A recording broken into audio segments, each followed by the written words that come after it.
এক ব্যক্তিকে জাহান্নামের শাস্তি দেওয়া হবে বছরের পর বছর, অনেক বছর অনেক বছর। কত বছর আল্লাহ ভালো জানেন, কারণ জাহান্নামের উপর থেকে ছেড়ে দেওয়ার পরে জাহান্নামের তলায় গিয়ে পৌঁছাতেই মানে কত হাজার হাজার বছর পার হয়ে যাবে মানুষ জানে না।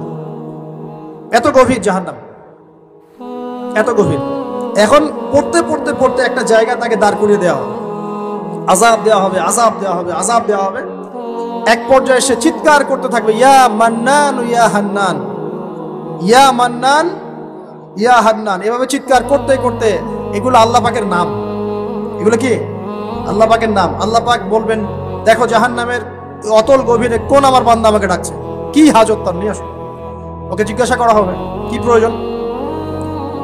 সে শাস্তির অভিযোগ করবে, শাস্তির অভিযোগ করে তাকে বলবে যে আমার এই শাস্তি আমি সহ্য করতে পারছি না, আল্লাহ আমাকে এইটা দাও সেইটা দাও, আমাকে আমি যেখানে থাকি সে থাকার জায়গাটা ভালো না, আমি যেখানে বসি বসার জায়গা ভালো না, এরকম অনেক কথা বলতে থাকবে। আল্লাহ পাক তখন তার গুনাহগুলোকে স্মরণ করাবেন, মানে তার এই অবস্থা কেন হলো এটা স্মরণ করাবেন। এবার সে ব্যক্তি পিছনে ফিরে, তাকে আবার পাঠিয়ে দেওয়া হবে, যাও পিছনে ফিরে যাও।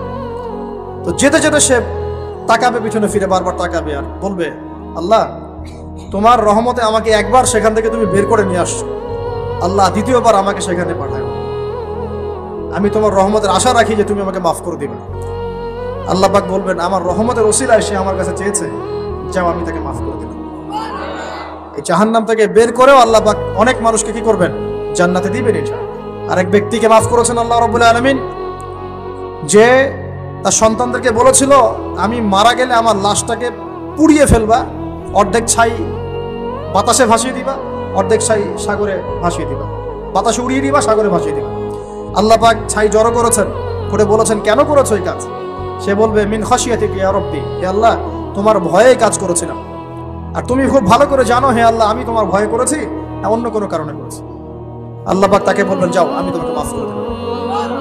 এক নারীর কথা আসছে, ব্যভিচারী মহিলা, জিনা করে, পতিতা মহিলা, একটা কুকুরকে পানি পান করিয়েছে, আল্লাহ তাকে মাফ করে দিয়েছে।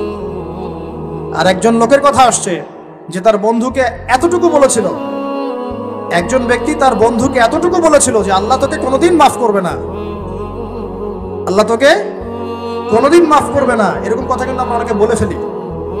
আল্লাহ পাক মৌতের পরে এই দুই ব্যক্তিকেই ডাকবেন, কিয়ামতের মাঠে ডাকবেন, এটা বারজাকে হয়েছে।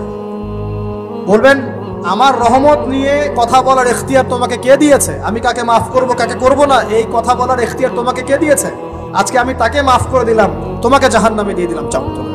একজন ব্যক্তির কথা আসছে 99টা খুন করেছে, তওবা করার সুযোগ আছে কিনা খুঁজতে গিয়েছে। এক আবেদ যে ইবাদত করে, আলেম না আবেদ, সে বলেছে কোনো মাফ নাই, ওকেও হত্যা করে 100 পূর্ণ করেছে। পরে অন্য এক আলেমের কাছে গিয়ে তওবা করেছে। আল্লাহ পাক তার জান কবজের সময় ফেরেশতাদের দূরত্বকে পরিমাপ করে এই ওসিলায় আল্লাহ রাব্বুল আলামিন তাকে মাফ করে দিলেন। অতএব আল্লাহ রাব্বুল আলামিনের এই বিশাল রহমত আমরা পাবো, আশাবাদ ইনশাআল্লাহ। এই কারণে আমাদের প্রথম যে বিষয়টা ফোকাস করতে হবে, আল্লাহ রহমত পেতে হলে আমাদের অবশ্যই বস্তুবাদিতা ত্যাগ করতে হবে। আল্লাহ পাক দুনিয়া পছন্দ করেন না, দুনিয়ার মোহে যারা ডুবে থাকে আল্লাহ এদেরকে পছন্দ করেন। দুনিয়া প্রয়োজন, যতটুকু আমার দরকার আমি করব, যতটুকু প্রয়োজন নাই এই বিষয়টা আমি পেতেই হবে, চাই চাই আরো চাই, হ্যাঁ দু হাতে চাপাও হাত পেতে নাও, ঋণ করে ঘি খাও, এইসব দর্শন ধার ধারবো না আমরা ইনশাআল্লাহ। আমাদের দুনিয়া চলে গেলে যাক, বাকির খাতা পূর্ণ হোক ইনশাআল্লাহ তাআলা। আর এই দুনিয়াতে এসেছি আল্লাহর ইবাদত করার জন্য। শিখলাম, জানলাম, বুঝলাম ইবাদত মানে শুধুমাত্র নামাজ, রোজা, হজ, যাকাত নয়। এগুলো অবশ্যই ইবাদত, কিন্তু এগুলোই ইবাদত নয়, বরং আমাদের জীবনের প্রতিটা কাজই ইবাদত। আমাদের স্ত্রীর মুখে ভাত তুলে দেওয়া পর্যন্ত, একটা মুসলিম ভাইয়ের সাথে হাসি মুখে কথা বলা পর্যন্ত, মুসাফা করা পর্যন্ত, এভরি সিঙ্গেল ওয়ার্ড যা আমরা এই দুনিয়াতে করি, এগুলো ইনশাআল্লাহ তাআলা ইবাদত বলে কাউন্ট হবে যদি আমরা এগুলোকে 3টা পদ্ধতিতে করি। এক, আল্লাহর সন্তুষ্টির জন্য করি, 2, রাসূলের পদ্ধতিতে করি, এবং হালাল খেয়ে করি ইনশাআল্লাহ তাআলা। আল্লাহ পাক আমাদের সবাইকে এভাবে ইবাদত করার তৌফিক দান করুন।